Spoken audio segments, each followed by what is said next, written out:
Hello, my friends. Today I want to share a simple but powerful truth. If you want to grow, you must learn to do hard things, not because life is cruel, but because difficulty is the doorway to your best self. Your comfort zone isn't protecting you, it's holding you back. It feels safe, but that safety is an illusion. Avoiding discomfort doesn't bring happiness, it slowly kills your potential. Think about it. We can spend 30 minutes scrolling or picking a show to watch, but we refuse to spend the same 30 minutes facing something that truly matters. That's not comfort, that's avoidance. Here's the hidden truth. Comfort zones have an expiration date. The world keeps moving. Industries change, relationships evolve, opportunities appear and disappear. If you stay still, you fall behind. The comfort zone whispers, stay here, you'll be safe. But what it really does is weaken your ability to adapt. When you avoid challenges, you're not preventing problems. You're only ensuring they'll be bigger when they finally arrive. Every skill you've ever valued was built outside comfort. Learning to walk, riding a bike, having difficult conversations, building strong relationships. All of it came through discomfort first. The most successful people don't avoid hard things. They learn to live with them. They understand that discomfort is not the enemy of growth. It's the fuel for growth. So let's look deeper. Why does your comfort zone feel so powerful? Because your brain is wired to keep you safe, not to make you thrive. This is your ancient programming. Thousands of years ago, survival was everything. Your brain's job was simple: avoid danger at all costs. It couldn't tell the difference between a predator and a stressful task. That's why even today your brain reacts the same way to a public speech as it once did to a saber-toothed tiger. Your amygdala, the fear center of the brain, fires up. Heart racing, palms sweating, breath shortening. It screams, danger. But here's the twist. What feels like danger is often just growth knocking at the door. Psychologists call this the negativity bias. Your brain is programmed to notice threats 5 times faster than opportunities. It constantly scans for what could go wrong, not what could go right. That's why you'd rather research the perfect workout plan for hours than actually do 20 push-ups. Planning feels safer, execution feels threatening, but the truth is the opposite. The stress response that once saved your ancestors is now holding you back. It's sabotaging your growth. The good news? You can retrain it. When you approach a challenge, your body reacts. But those same signals, faster heartbeat, sweaty hands, nervous breathing, are not just fear. They can also be excitement. Your nervous system doesn't know the difference. Your conscious mind decides the meaning. Discomfort is growth trying to happen. Resistance is not a stop sign. It's a compass pointing towards something valuable. Your body is designed to get stronger from stress. Think about muscles. When you lift weights, you create tiny tears in the fibers. Your body doesn't just repair them, it rebuilds them stronger. This process is called supercompensation. And it's not limited to muscles. Your bones become denser under pressure. Your heart and lungs adapt to greater demand. Your immune system strengthens when challenged. This is nature's design: stress, then adaptation. So why do we believe our minds should be any different?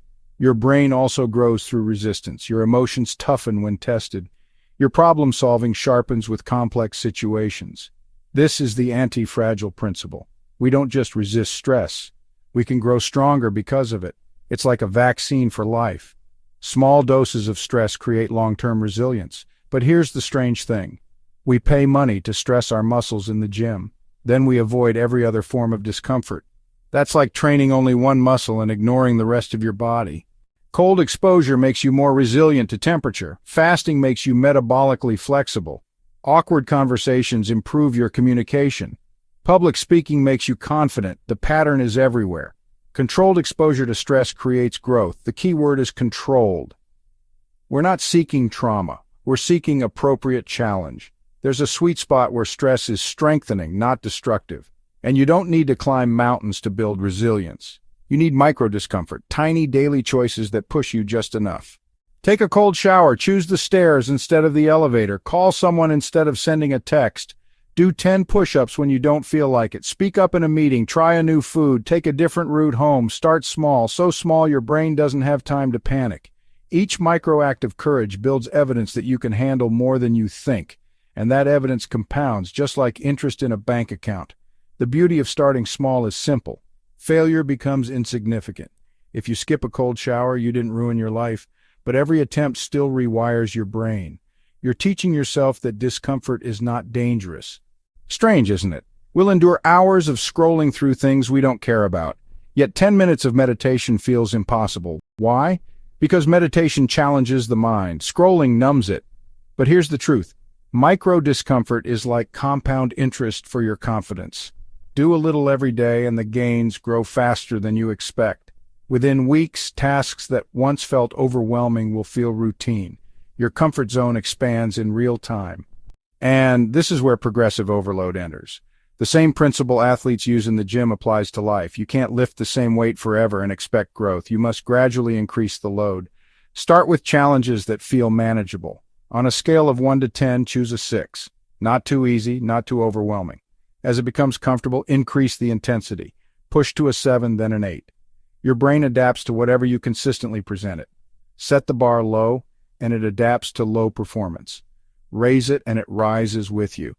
Avoiding hard things is like never lifting weights and wondering why you're not strong. Growth doesn't happen by accident. It happens by design. This principle applies everywhere, in relationships, in careers, in physical health, in creative projects. Each challenge mastered prepares you for the next one. The key is finding your edge. Too easy and there's no growth. Too hard and you risk burnout. Right at the edge is where transformation happens. Track your progress like an athlete. What felt impossible last month should feel manageable this month. That's the evidence your system is working. That's proof you're growing. Failure is not the opposite of success. Failure is the raw material of success. Every master was once a beginner who stumbled, fell, and got back up. Think about riding a bike. You didn't learn by avoiding falls. You learned by falling safely, again and again, until balance came naturally. Adult life is no different. We've just forgotten how to fall safely. That's why the most successful people are not those who never fail. They are those who fail the most efficiently. They attempt boldly, they analyze honestly, and they adjust intelligently. Every failure holds information. That difficult conversation that went badly taught you something about communication. That project that flopped taught you something about planning. Each mistake is education, if you treat it that way. The goal is not perfection, the goal is progression. Iteration after iteration makes you stronger, smarter, and more resilient. And here's the hidden gift: courage. Courage is like a muscle. The more you use it, the stronger it grows. Every small act of bravery creates a foundation of confidence. Speak up in a meeting, try a new skill, take a cold shower, have that uncomfortable conversation. These acts may look small, but they change how you see yourself. Your brain keeps score. Each success becomes proof. You can handle challenges. Confidence isn't born first. It is born from doing hard things. And once you start, courage and confidence form a beautiful cycle. Courage builds confidence. Confidence builds more courage. Step by step, you become unstoppable. But courage alone isn't enough. Motivation fades. What you need is ritual, a system that makes growth automatic. Think about brushing your teeth. You don't rely on motivation for that. It's a ritual. Growth should work the same way. Choose one daily challenge, one weekly challenge, one monthly challenge. Daily might be meditation, a cold shower, or a tough phone call. Weekly might be tackling a project you've avoided or trying something new. Monthly might be public speaking, solo travel, or learning a new skill. Keep them specific, keep them slightly uncomfortable, and keep them consistent, because growth doesn't come from occasional heroics, it comes from repetition. Better to do something small every day than something huge once in a while. Your brain learns through practice, not perfection. Track your challenges like data. What worked, what didn't, how did you feel before, during, and after? This becomes your personal growth manual. And there's one more piece: community. Growth happens faster with others than alone. Surround yourself with people who also choose growth, people who make hard things feel normal, not unusual. In the right group, courage is contagious. Accountability becomes natural. When you share your struggles, they become lighter. When you celebrate wins together, progress feels easier. Peer pressure stops being a trap and starts being a tool. The right community doesn't just support growth, it expects it. That's the moment you shift from surviving challenges to thriving because of them. You stop fearing pressure, you start using it as fuel. This is what it means to become anti-fragile. The advanced practice is not just doing hard things for results, it's learning to love the challenge itself. To see resistance not as limitation but as information. To see discomfort not as danger, but as opportunity. At this level, you become curious about your limits. You start asking, what would I attempt if I knew I couldn't fail? And then you realize the attempt itself is the success. Here's the irony. When you learn to do hard things, life doesn't get harder. It actually gets easier. Not because challenges disappear, but because your capacity grows infinitely. The person you were at the beginning of this journey would be amazed at what you now consider routine. You've built what researchers call a growth identity. Your sense of self is tied to learning, adapting, and evolving. And the journey never ends. Keep seeking new challenges. Keep expanding your comfort zone. Keep proving to yourself that you are stronger than you ever imagined. The goal was never to eliminate difficulty. The goal is to transform your relationship with it. You've learned to do hard things. Now go and live them.